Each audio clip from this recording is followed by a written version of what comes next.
34 ساڵی تەمەنی لە زیندانەکانی ئیسرائیلدا بەسەر برد. بە خۆڕاگرترین زیندانی لە مێژووی فەڵەستیندا دادەنرێت. لە تەمەنی 21 ساڵیدا بەدیلگیرا و زیندانی کرا. لە سەرەتای سەرهەڵدانی کێشەکانی نێوان ئیسرائیل و فەڵەستین، زۆرێک لە فەڵەستینیەکان لە زیندانە جۆراوجۆرەکانی ئیسرائیلدا دەستگیر کراون. ماوەی دەست بەسەرکردنی هەرکامێکیان بە جۆرێک لە جۆرەکان جیاواز بووە. بەڵام نایل بەرغوتی ئەو کەسەیە کە درێژترین ماوەی دەست بەسەرکردنی لە زیندانەکانی ئیسرائیلدا تۆمار کردووە.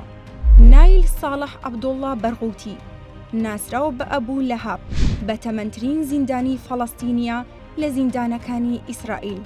34 ساڵی تەمەنی لە زیندانەکانی ئیسرائیلدا بەسەر بردووە کە درێژترین ماوەی دەست بەسەرکردنە لە مێژووی زیندانکراوەکانی فەڵەستین لە ئیسرائیل.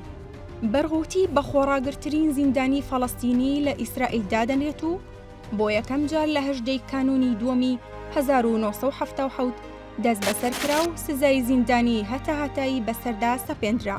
دوای مانەوەی 34 ساڵ لە زیندانەکانی ئیسرائیل، دوجار بەرغوتی دیلبەدیلی پێکرا و ئازاد کرا. بەپێی ئامارەکان، ژمارەی زیندانیانی فەڵەستینی لە زیندانەکانی ئیسرائیل 6760 کەسە و کە لەو ژمارەیە 360 منداڵ و 133 ژنی تێدایە.